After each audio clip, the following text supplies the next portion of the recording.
迎大家来到拜托 ATM。大家好，我是未来银行行长胡瓜，我是乡里 Sandra。在我们的未来银行里面呢，TVBS 未来银行将在每天晚上8点举办最新现金回馈活动。只要透过意志考验，就可以把高额奖金变现带回家啦。那今天的主题是什么呢？夫妻的相处之道。哎呦，欢迎5位贵宾。哎呦，爱心爱心。哎呦，首先介绍的是王李钟燕、陈佳怡。 Hello， 大家好，这对夫妇瓜哥好，一子一女，对吗？对，那你们相处之道会告诉大家。相处之道啊，我记得赌王何鸿燊说过一句名言，什么名言？就是听老婆的话会发达。哦，吹短物鬼啊！对，其实有这样的异曲同工之妙，所以就是勉励一下各位嘉宾，也特别再提醒一下，听老婆的话会发达哦。这个翻译成英文就是 Happy Wife Happy Life， 听老婆准没错。对不对？来介绍阿翔。嗨，行长好，乡里好。你好，哇，一子二女。那个多无理取闹啊！对不对？哪有？但夫妻相处，我们回去会就像瓜哥说的，回去的时候会分享一下今天发生什么事。是。对啊，比如说像今天瓜哥有什么好笑的事，我回去就可以讲给老婆听。分享别人的好笑之处，这样。对啊，就欢乐了嘛。那像你们会有那种 date night 吗？就比方说，不管彼此再忙，你每一个礼拜的礼拜几，就是2个人约会一下。家庭作业吗？会不会有这种？不是家庭作业，没有想到太快。我可以出去看个电影吗？要啦，还是要啦，但是就是说。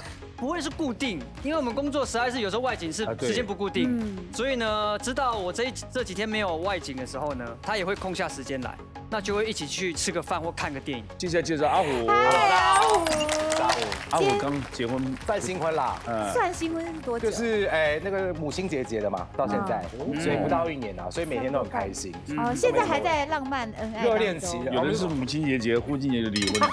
也太快了，至少等到圣诞节，好不好？那夫妻相处之道有没有什么结婚之后不太一样？我觉得结婚之后最不一样就是那个，我终于学会怎么大小便啊！你以前是怎么样不大？你要学台吗？我以前自己住的时候都比较可以撒野，你知道吗？因为男生嘛，有时候不小心滴个几滴、滴个2滴没问题，反正水会蒸发嘛，对不对？真的哎，跟你讲，完全不是什么真的哎。没有，你们的尿不会蒸发吗？我们的会哦。没有，它会留点那个尿渍在上面，因为它会黄黄的，有那个垢在上面。我跟你说，那你就等到那个除夕夜大扫除就好，一次把它弄干净。1年1份哦。以前自己住没有关系，但现在自己住啊，谁会脏到谁？现在不行，因为现在就是有老婆，因为她毕竟是女生都是坐着的，对，所以就要保持这个周边的干净。所以我最近终于不会尿出来了，掌声鼓励！不会尿出来，不会尿出来。接下来是林希桃的，林希允，林希桃，心理师您好，你好，你好，长好，乡里好，你好。我们今天是举的书，对，要宣传新书ADHD 过动儿嘛，对，ADHD。我们先介绍您的身份，大家介绍出来吧。您的身份是？我是临床心理师。你身份就是治疗师嘛，心理治疗跟亲子的这个教养专家。对。所以你出这本书的用意是？用意就是因为现在要看那个儿童心智科实在太困难了，现在要看到医生大概要排半年，然后看到临床心理师再排半年，所以大概要排1年左右的时间这样。那你们不是累死了啊？对啊，所以现在其实各大医院都是人满为患。想相对排那么久，表示他每天还是满满的。对。这跟早疗也有关系吗？就是早疗的部分。早疗是更小的部分，那这个可能是比较稍微大一点的小孩。心理师这本书很有趣，它是写给过动儿的父母，因为有时候父母在身旁照顾的人，其实那个心理压力也很大。对啊，因为现在等待的时间实在太久了，所以我先写这个时间，就是让父母有一个心理准备，就是说，我在看到医生之前，我自己可以怎么做这样子。是，对，所以大家可以多多去参考林医师的书，有时候活泼跟过动它的那个界限。你不能不管他，他本来就是一个人才，但你怎么去让他去寻找正确管道去治疗，那就是会培养一个更优秀的人。是的，来欢迎我嘉宾。接下来，因为这一期有请到这么多重要的，说特别请到一位知名的家医黄慧伦医师，欢迎医师哦。来，接下来进行第1回合，协力夺金。好，来规则请讲一下。这回合呢，要靠团队合作把奖金堆高，总共10题，轮流当主答者。每一题呢有90秒讨论时间，要注意哦。如果时间1秒1秒流逝，你们奖金也会断崖式的坠落，所以赶快取得共识。来，第1题主导的是王李钟燕。第1题，请出题。夫妻感情不好的元凶，根据研究，最容易影响夫妻关系的家事是什么 ？A. 洗碗 B. 照顾小孩 C. 打扫房间。请作答。好，已经有分 A、B 了哈。4B1A。来，请讨论。只有你老婆答，只有你老婆一定是洗碗。我会选 B 的原因，就是因为照顾小孩关系，可能小孩会有些情绪，对，那情绪会带动父母。这个话你应该跟老婆讲，因为老婆答案不一样，有情绪。一个女生选的跟大家不一样。对，但是他是说影响这个研究的话，未必每一个家庭都有小孩啊，而且打扫房间也不见得是每天都要做的事情。但是一天吃3餐，你可能就要面临3次碗谁来洗，你可能就要吵3次架。而且刚才老婆告诉你说什么？跟老婆王理挑决定了。那换答案，我选了 A。他说听老婆的话。哦，好，赶快按下去，按下去。按了。哦，5886。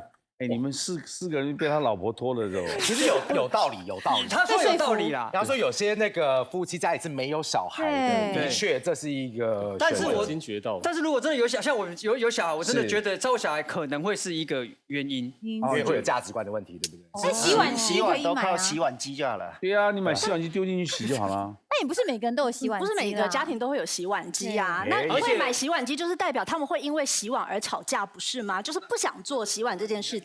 他们选择 A 洗碗对或错。恭喜答对，真的是洗碗，厉害！我就说洗碗嘛，对啊。哎，你们还好，这个女生救你啊，她太太救你。哎，我们全部男生都是 B 耶。对，我的话会发达。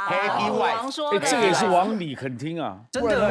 好险，因为美国真的有做过这个研究，大家知道洗碗有些人是喜欢急很久才洗，可有时候有些人觉得我煮饭煮完我就要洗了，所以各式各样的问题都会影响你洗碗的节奏啊，跟时机点，还有碗的量啊，洗碗的方式，烘不烘，怎么摆放都会，而且一天3餐的话就要炒3次，所以呢，根据频率来讲，是最容易因为洗碗而吵架，而且吵到后来可能也会影响性生活哦。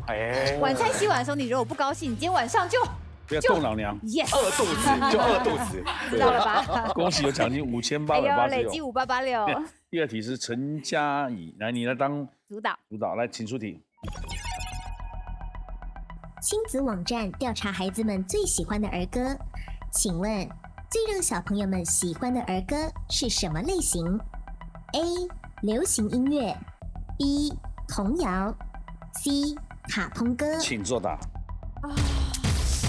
好 ，A、B、C 都有哎。请开始讨论。我会选 A 的原因是因为其实流行音乐，小朋友喜欢听歌的话，他会一天听800遍。所以说，流行音乐就是你在听的过程当中，例如说5月天，你听800遍，父母亲也可能会比较容易接受。但是丢档案要你一天听800遍，你为什么不问那个儿童专家？可能就会有一点点，你很有想法哎。那不晓得其他大家的答案为什么会选 C 呢？你想问谁？卡通歌。阿翔。我吗？通常一开始最吸引小朋友的就是卡通歌，没错，绝对是卡通歌，6000多了。一开始最吸引小朋友。那为什么会选童谣？因为我选卡通歌啊，朗朗上口。哦，那为什么会选童谣？童谣是因为他们一开始听的都是童谣，是吗？没有，现在谁听童谣？童谣了，第五赶快，改了啦。答案是什么？我还是要选 A， 因为我儿子真的就是听流行歌，他才3岁。真的。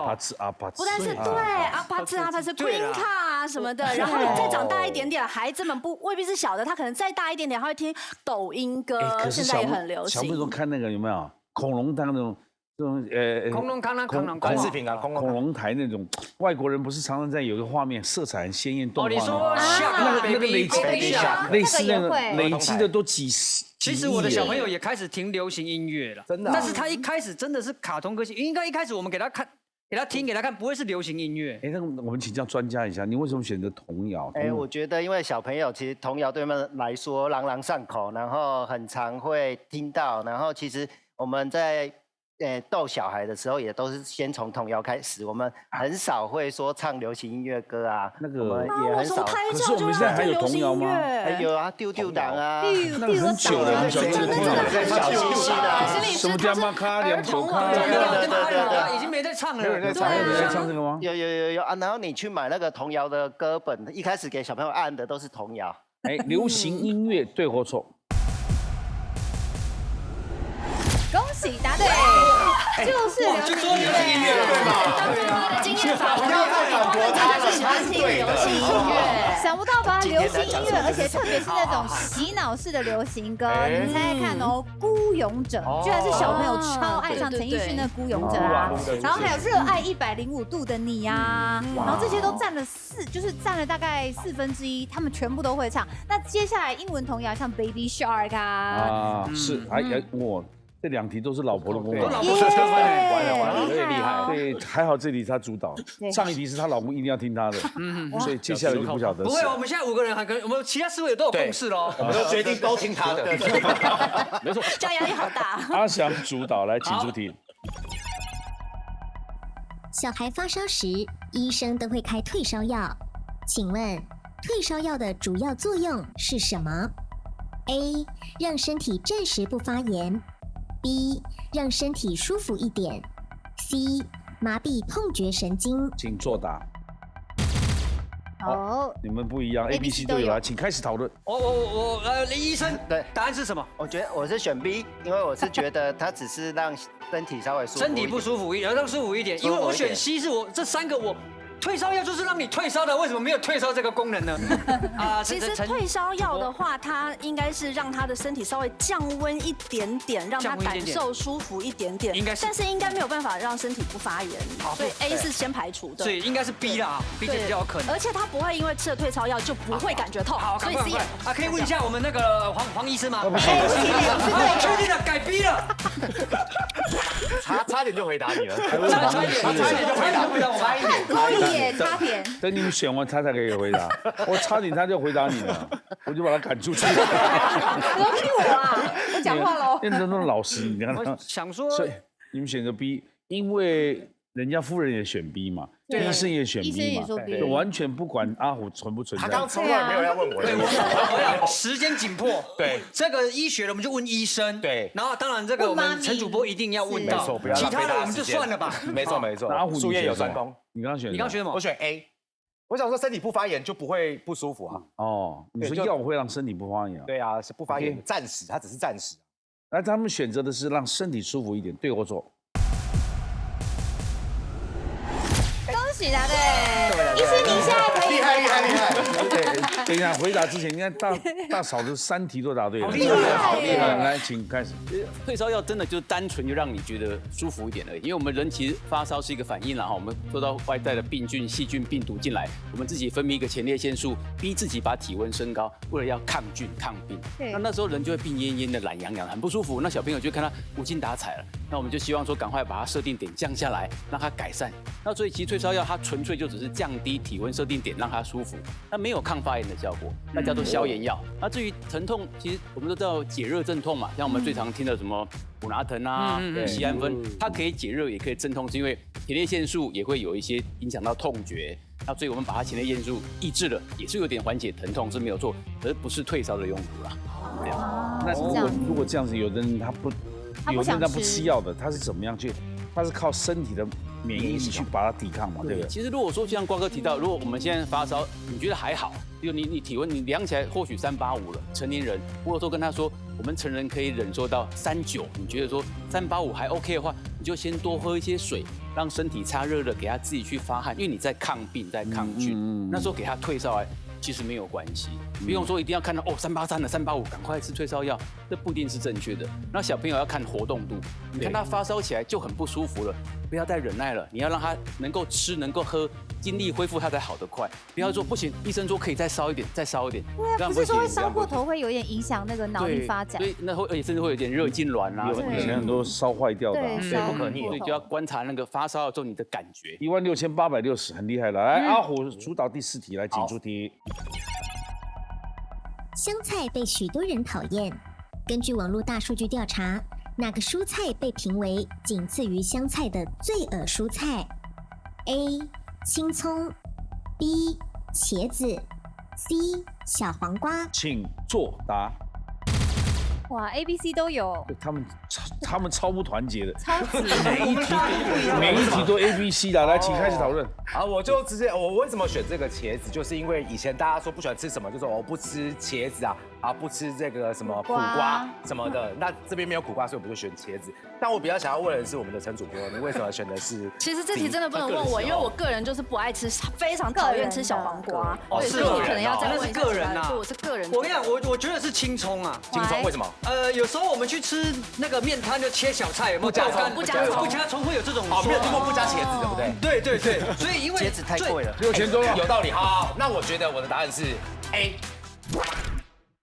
青葱有道理。因为香菜跟青葱的很类似，对，都是加上去的。可是喜欢的超喜欢的，对，那葱油饼摆满了葱，多一点葱，多少吃啊？三油饼，对。茄子当然有人觉得那个是烂的，对，茄子小黄瓜你不爱吃你就不要点，可是葱好像比较难避免，没错，到处都会出现。来选择青葱，对或错？恭喜答真的，你讲的真的很有道理。青葱这么好吃，3星葱哎。对啊。那有人不喜欢就是不喜欢，基因问题吧？喜欢香菜就香菜，不喜欢就是不要。没错，那我们看一个大数据好了，讨厌香菜的有14000票都讨厌它，那第2名是讨厌青葱的，可是只有1800票，相对就差了快10倍。那小黄瓜大家也讨厌，第4名啊，茄子是第5名。英文也不难猜了，香菜、青葱都蛮像的，也许这个 DNA 就是不能碰这个东西的，对不对？好，接下来由林医师来主导。他们说法都全对，我们看看可不可以。虽然这么不团结，可是他们后来商议的结果共识都是对的，蛮厉害哦。23113，接下来由林医师来主导，请出题。出门时你手机都习惯放哪？请问，根据网络调查，手机习惯放在哪个部位的人比较有主见 ？A. 放裤子口袋里 ，B. 挂在腰间 ，C. 放上衣口袋。来，请作答。你作答。A、B、C 都有，超不团结。开始讨论，没有一团结。我会选 A， 是因为我自己都放在裤子口袋，我觉得这个应该是比较有主见的人才会做的事情。那我最想要知道是陈主播为什么是选 B？ 对，只要听他的就好。我必须说，基本上我没有什么主见，所以我会选择 B。你这一题问我真的不准，可能要再问一下其他人的意见。因为女生都放包包，挂腰间我们不会是放在身上的口袋。没有，挂腰间就是那个。人家分寸量可以啊。我想就是因为一般都是放口袋、裤子口袋，放在这里的感觉好像就是一些比较老一辈的，没有啊，柯文哲不是放在大老板腰间吗？我有皮带类的，有主见的感觉。有庙的主委有没有？好，那我还是选 A。放在裤子口袋。他说好的，我还是选 A。有主见。不是啊，因为我们看柯文哲以前都是裤管拉很高嘛，对，手机不就放在这边？可是很多主委们也都是挂在这里。注意啊，那后面注意。所以我这是放在这里的感觉就是有主见的人。对，然后挂，有人是用吊的嘛？吊的那种感觉就是小职员。对啊，太直接了。我是习惯我都是一直放口袋，放口袋。我也是放口袋，放口袋嘛，方便呢。啊，好，他们选择的是 A， 放裤子口袋，对或错？可惜答错了，比较有主见的人是挂在腰间哦，而且呢，大多是男性，他们会这样一挂上来他们做事讲话都很有主见，往往是公司里面大老板或是地方重要的人士，那他们觉得自己选择绝对就是会对的，坚持不懈，所以像这样的人比较有主见哦。应该要听主播的啦，他又答对了，你看，好，接下来呢，这题没答对，23113已经是第1轮，现在进行第2轮了。王李来主导，来，请出题。幼儿园基本上都会有午睡时间，请问关于幼儿午睡的好处何者正确 ？A. 有助身高发育 ，B. 帮助稳定情绪 ，C. 提升晚上睡眠品质。请作答。A 跟 B。来，请开始讨论。好，我会选择 B 的原因是因为我觉得 A 不太可能，因为睡觉有助发育的话，我是晚上睡觉才有助于发育，所以 B 跟 C 我选的话，我会选择 B， 因为他们可能玩了一整天，你比较让他休息一下，然后下午再继续让他玩。好，不要问我，你说服我了，问其他人。好，可以选择那个。我是觉得，因为过去的研究是说，小朋友大概要睡14到16小时，那这个是总时数，中午的时间也算在里面。有助于长高吗？对。好，专业意见，我选 A，改 A。好，真的。听医生的。有助身高的发育。成长激素不是晚上，真的？我以为最大的好处是幼儿园老师可以休息一下。老师可以休息，老师让对，有些没睡午觉的小朋友好像也没有影响到他长高不高。他不会提升晚上睡眠，跟那无关呐。你睡越多，不晚上更难睡。对，你应该白天都不睡觉，晚上睡眠品质才睡超好。好这样。对，你白天都睡饱饱的，晚上怎么睡？情绪比较对。来，选择的是 A， 有助身高发育，对或错？ B 答错了，答案是可以帮助稳定情绪。一般对睡眠到底有没有定论，其实没有，它一般一部分是学理，一部分是经验呐。那根据幼儿的专家跟那些老师们是说，因为小朋友他无限的在放电，他不知道要休息。 所以可能一个上午这样叭叭叭就很忙很累，他不知道要休息的时候，到下午情绪会不稳定。他们希望说让他稍微休息一下，然后可以让他下午的上课专注跟 OK。那至于成长的话，其实真的是刚刚主播提到是要熟睡期，所以我们中午的时候不容易达到熟睡期。我们比如说一个睡眠阶段，从快速动眼期到浅睡、入睡、熟睡。 要熟睡期才会分泌这个生长激素了。对。那中午的时候一般是不期待说他可能中午就可以分泌生长激素，然后就对安稳一点。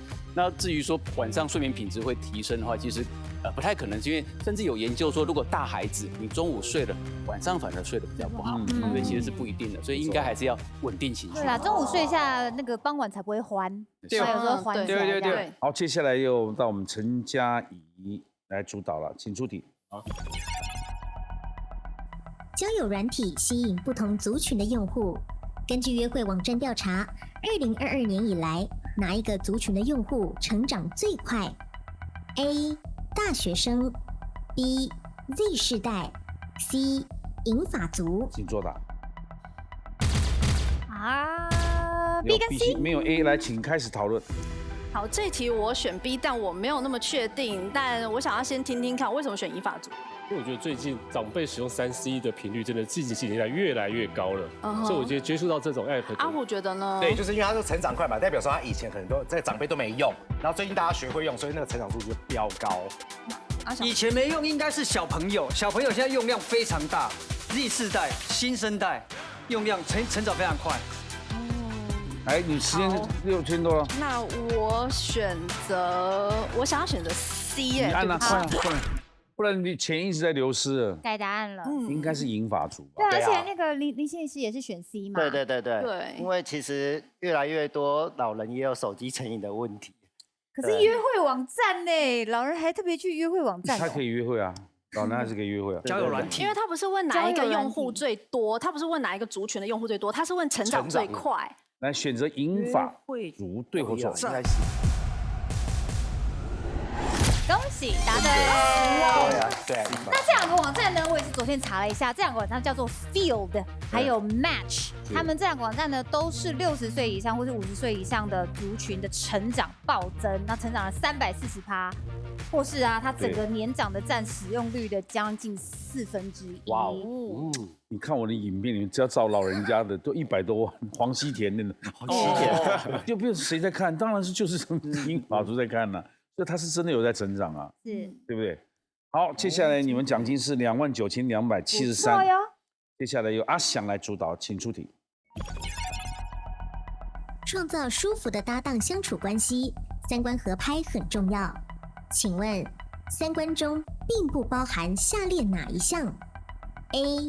价值观 ，B. 审美观 ，C. 世界观。请出题，请坐了。好 ，B，C。来，这个要讨论，有一家答案不一样，来，请开始。我选审美观，我想价值观是一定要有在3观里面的，世界观应该是看向着你的未来，看向你一个这个大世界。 这个各个的观点，我想他应该是这个意思。审美观为什么你选择？我是选世对，为什么选世界观？你选世界观？因为我是觉得说，其实审美对女生来讲很重要。她什么东西 OK 会不会吵架，都是因为审美。好，他讲了一个重点，他讲女生很重要，但是搭档不见得是男女吧？所以我选 B。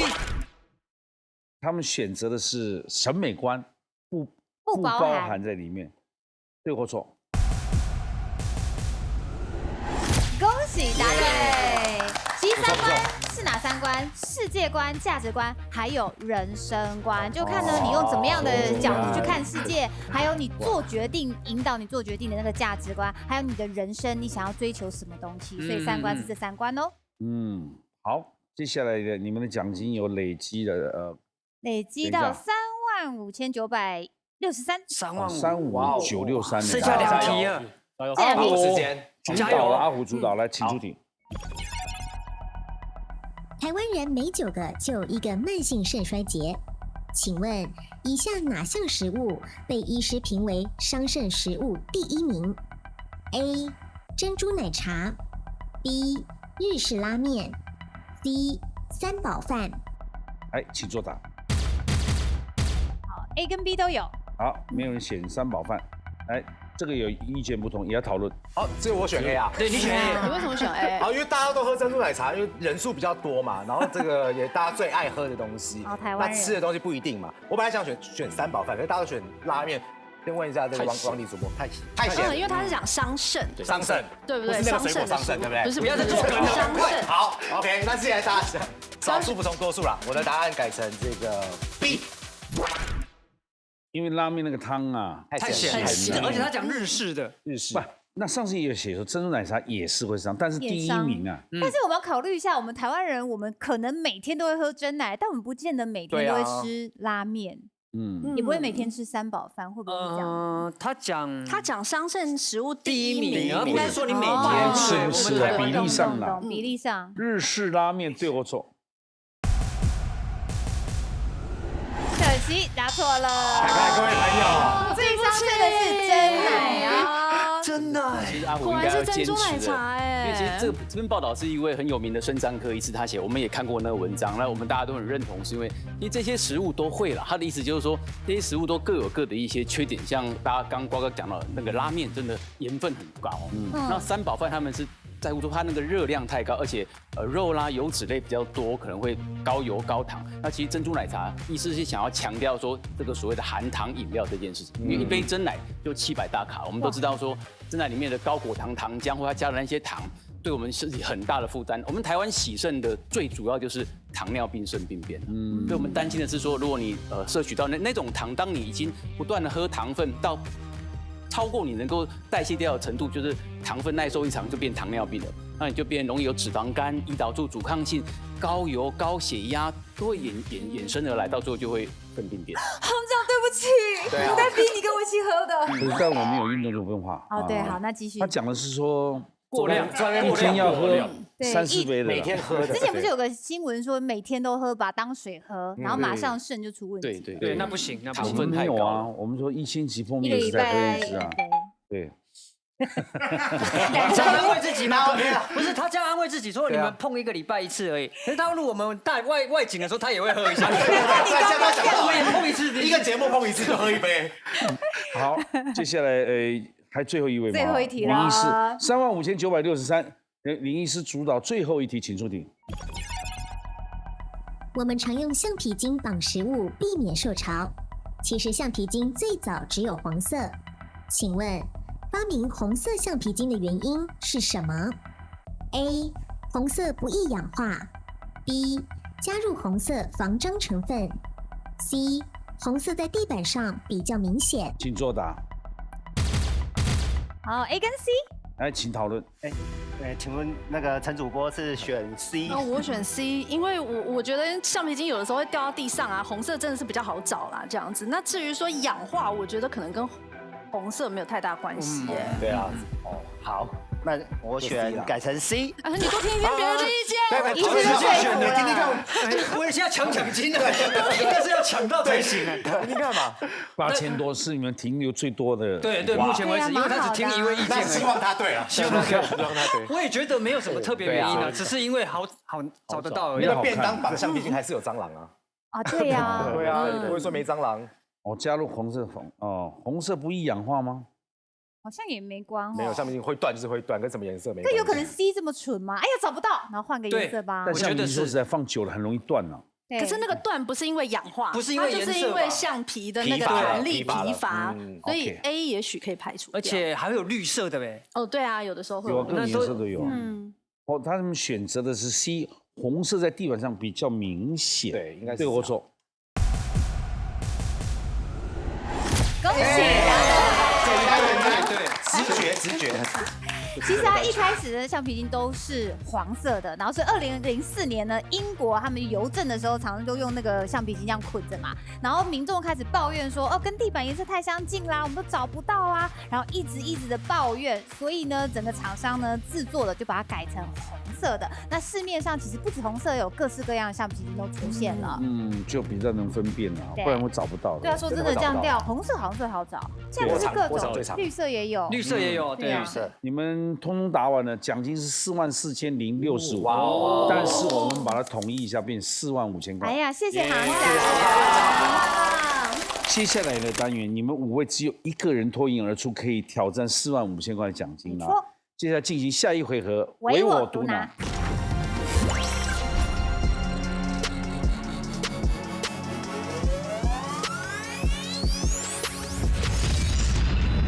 唯我独拿，来，请讲规则。这一回合呢，用听的听题目，抢答之后作答，答对1题可以得到半张卡，累积2题就可以得到1张淘汰卡，选择淘汰哪一位队友，最后留下那一位才可以挑战第3回合。对，但是你如果乱按答错2次的话，那记点2次就自己淘汰了，丑2就淘汰。丑1、丑2，丑2就掰了。来，第1题，请出题。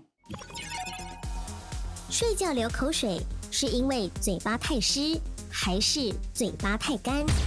好，阿翔，你不要弄坏我们道具了。他说睡觉流口水是因为嘴巴太湿还是太干？是因为太干，所以才会流口水。对或错？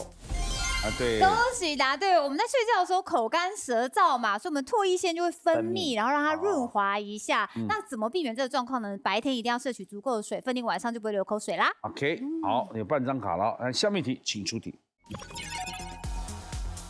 近期掀起风潮的小农牛奶，其中小农指的是小规模农户还是有机农户？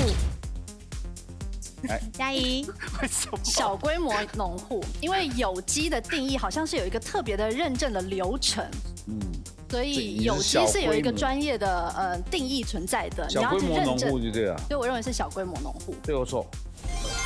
恭喜答对，小农就是小规模的农业生产哦，通常有的时候是一个家庭劳动为单位的，那收入呢，他们也是供养一个家庭，所以这个字的刚一开始的出现就是小规模的，小农，小农都有半张卡。下面一题，请出题，继续加油。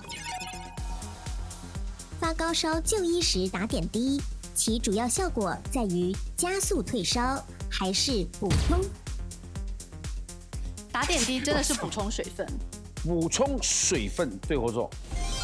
恭喜答对，因为我们退烧的时候我们会流汗嘛，导致说那个过程中我们反而会有点脱水，所以打点滴其实不是为了其他的事，就是为了补充水分哦。好，来，先有1张卡了。哇，谢谢，好强劲的对手啊！你有没有按啊？我们乖一点，我们把气息降低。恭喜你，陈嘉怡有1张淘汰卡，请问你现在要淘汰的是？我选择淘汰的是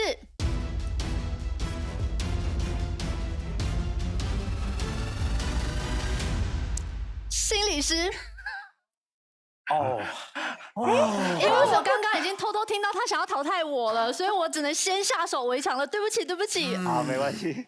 你没有淘汰阿翔阿翔比较强。对啊，我想说，为了收视率着想的话，翔哥也是留下来。收视率你扛哦，你扛哦，扛的。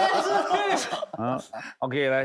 我会去买你的书，好不好？我会帮你多多宣传的。好，现在来，林医师，请到同休息一下。谢谢。哎呦，阿翔吓死！阿翔以为是他要淘汰。对呀，我有分，我以为他会弄我啊。他想要被针对了。我以为他有半张卡了，请出题。好，加油啊！大雄与哆啦 A 梦是最好的搭档，请问其中的哆啦 A 梦实际上是什么动物？来，哆啦 A 梦它是机器猫，所以它应该是猫。对我说。没错，它就是猫，它是机器人工厂出产的机器猫。它本来跟所有其他出产的一样都是黄色的，可是它被机器老鼠咬掉了耳朵。然后机器猫呢，它的女朋友就一直笑它，它就很难过，为什么笑我？然后3天之后把它黄色漆都哭掉了，内层的蓝色漆才露了出来，所以它才变成它长的那个蓝蓝的样子。那它会怕老鼠哦？就是因为它被机器老鼠，原来这背后有个感人情伤的故事哎呦，对啊，他女朋友还跟他分手啊？就是因为他觉得哦你太蠢了，你的耳朵都被那个老鼠咬掉，好丑好丑，就跟他分手了。好可怜啊！来，有一张卡了。哇，阿翔，现在开始陈嘉怡在担心了。可以帮我叫55688了，谢谢，可以叫车了。阿翔，恭喜你有一张淘汰卡，你现在要淘汰的是。我要淘汰的是，不想面对了。王李医师啊，王李主播，头衔叫错。为什么啊？因为他不忍心淘汰人家老婆。因为我觉得陈主播是一个非常强劲的对手，你想要强对手，我想要一直压着他打，才能显示我的强度。所以阿虎是，可是你们讲话也都这2个人呢？没，因为没有从刚刚一直表现以来，陈主播是非常强势的，对，非常聪明。那留阿虎的原因，对，怎么样？有他没他没差，就没有关系，没什么存在感。了解了，给他来，老婆加油。好，杀夫之仇，我在想办法，有道理，我在想办法帮你报。交给你了，你给他来，请休息。大家都没有卡，剩下3个，来，请出题。怀孕初期有助胎儿脑部中枢神经发育的是叶酸还是草酸？阿虎，叶酸，对我错，要多吃叶酸嘛？那个对我错。当然就是叶酸啦，你怀孕前就可以开始吃了，一直吃到怀孕12周都可以哦。然后大概是摄取400微克，那其实怀孕的时候600微克都是 OK。如果你不要特别补充的话，你可以吃一些富含叶酸的天然食物啊，深绿色的蔬菜啊，豆制品跟肝脏也可以哦。看不好的有半张卡了。哎呦，想不到，现在有点存在感了吗？对不起，我刚误会了。来，下面一题，请出题。台湾地名经过历史变迁多次改名，才成为现在熟知的名字。请问高雄的旧名是什么？阿虎，怎么会不会？我会玩打狗，打狗要看主人，要看主人。来，对或错？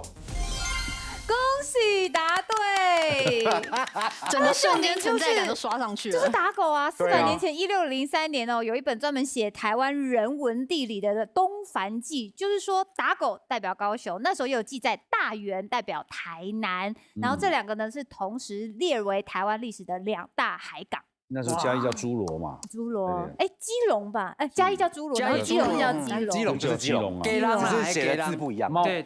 苗栗叫猫梨呀，猫梨，猫梨好酷哦！阿虎，没想到后来居上哎，虎哥你好厉害啊，对不对？很棒哎！刚刚谁说我没有存在感的？一直都是我的偶像，真的。我在化妆的时候就说我好爱看你以前演的喜剧，对不对？《封神无双》我是铁粉。而且我们刚刚的确真的有说，对，而且我们刚刚站在一起的时候都有一个共识，你还记得吗？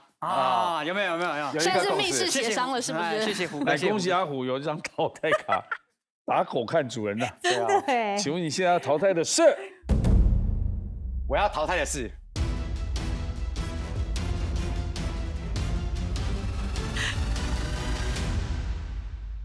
陈主播。哎呦，陈主播淘汰啊？对啊。好，主播那么强也应该淘汰。留翔哥伯仲之间这样比较好看。我留陈主播悬殊差距，大家不知道看什么，对吗？哎，陈主播请休息。谢谢。陈主播被淘汰是因为太聪明了。对啊，抱歉。然后龙虎斗了啊，来，请出题。对于客家人来说，有母亲花之称的是玫瑰花还是鲁冰花？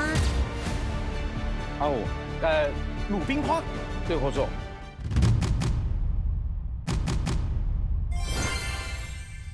是鲁冰花。对，原来鲁冰花呢，它是黄色的嘛，然后那个农村种了鲁冰花就非常的漂亮，而且呢，它凋零之后呢，就可以直接拿来当花肥啦。然后它的平凡跟高贵又可以支持着我们农业的复兴，所以呢，它就被称作为母亲花。闪闪的泪光啊！下面一题，请出题。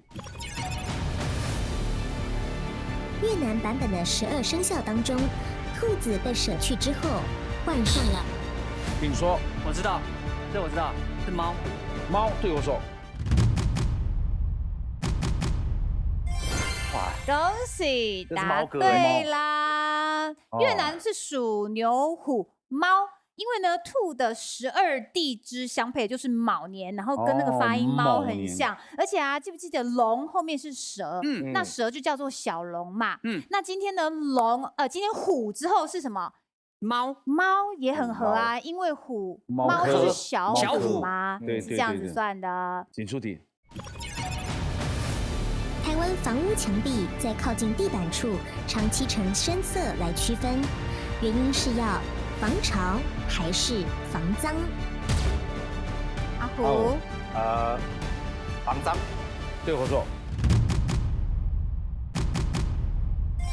没错啊，就是防脏，它叫做踢脚板，又叫地脚线，大部分都是8公分到12公分那边。因为你在刷油漆的时候，有时候这样往下，有没有这样堆在那边？有时候很难再把它弄干净，干脆直接那一道用黑的，而且啊，接近地板的地方比较容易脏嘛，所以你用那一道等于说防脏，看不太出来。好，都平手哦。哎呦，厉害哦！决胜题了吗？决胜题，最后一题，请出题。台湾宗教信仰众多，请问如果小孩不乖，可以祭拜三太子还是关公？你说，三太子，对或错？恭喜答对了，因为三太子就是面带笑容的小朋友啊，然后又在玩一些火枪之类的，然后脚踏风火轮。那保护小朋友的时候呢，也可以跟小朋友说，你也可以是这么有活力，但是还是一个很正向的人物哦。所以拜三太子可以让小朋友不要那么皮。阿翔在干嘛？留恋一下。我要淘汰啊！不用这解释，不用，就你们两个。恭喜阿虎获胜。哎呦，想不到！可以挑战45000块，进入最终决战 Battle ATM。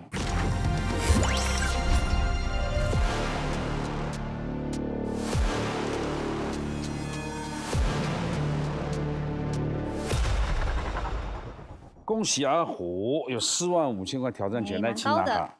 谢谢。45000块算是中上等，对，中上哦。如果能拿得走的话，来，请插卡。希望傻人有傻福啦。而且你也是异军突起，后面才。金库请打开，里面有45000块是你的奖金，但是先必须通过2道密码的考验，请出示2道密码。2道密码呢，分别是总笔画63画的夫妻年牢牢两雕雕，跟总笔画38画的私房钱被收到了。哎呦。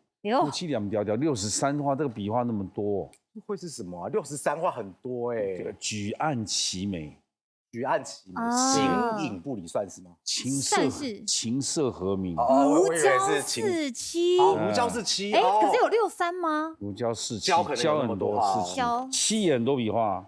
私房钱被收到那个生不如死，天崩地裂了。对。东窗事发，河东狮吼啦，老婆疯狂。对啊，你怎么藏私房钱？38画比较简单一点。对，猜吗？听起来比较简单一点，但挑战一下好了啦。我想要选63吗？不会吧？真假的？试试看。你选哪一个？63，夫妻年牢牢。来，请锁定夫妻年牢牢。我很勇敢呢。试试看。私房钱被收到，到底是哪4个字呢？请看。这么简单呢，阿虎。这个就放掉了，拜拜。OK， 接下来准备好了，63画难度高哦，对，因为只有1分钟，你等1秒就要写下1画了。来，请出题。间谍情深，我的妈呀！完了，有难吗？哇，完了，好像知道对吧？对，能写的先写。哇，好，63画，1分钟开始。哇，间谍，我先随便写啦，间啊，3、4、5、6、7、8、9、10、11、12、13、14、15、16、17。好，17蝶，蝴蝶蝶吧，1、2、3、4、5、6、7、8、9、10、12、13、14。情，1、2、3、4、5、6、7、8、9。3。情深深雨蒙蒙，1、2、3、4、5、6、7、8、9。停1秒，37秒。差几画啊？差多了。哇！来，密码17、14、11、11。对或错？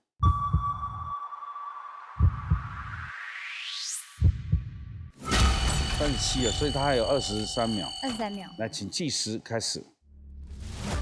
尖。1、2、3、4、5、6、7、8、9、10，也不对啊。13、14、15、16、17，先这样子试试看。停。来，密码。17、14、11、11。对我说。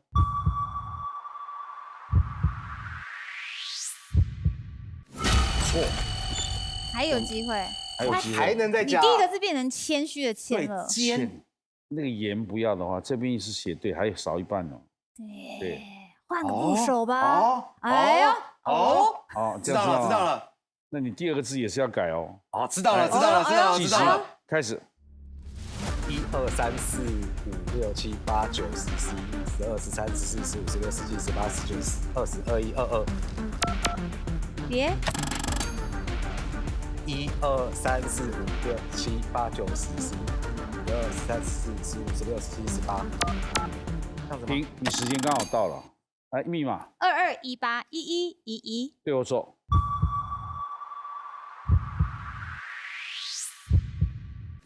来，我们来看一下正确解答。可惜。一个鸟，一个鱼嘛。哎，尖是比翼鸟。尖多画了一个。比翼鸟就双飞双燕嘛哈。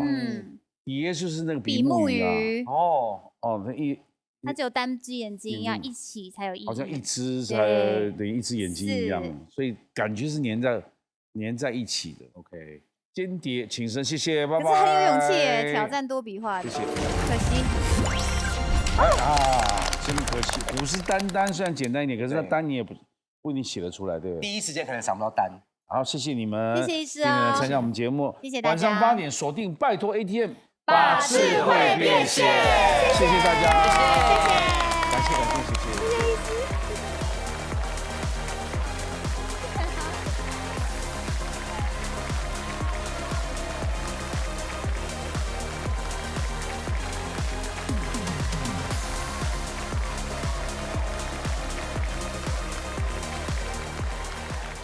Battle ATM, who dares to battle？ 哦，拜托 ATM， 谁敢来 battle？ 订阅拜托 ATM 的 YouTube 频道，等你来 battle。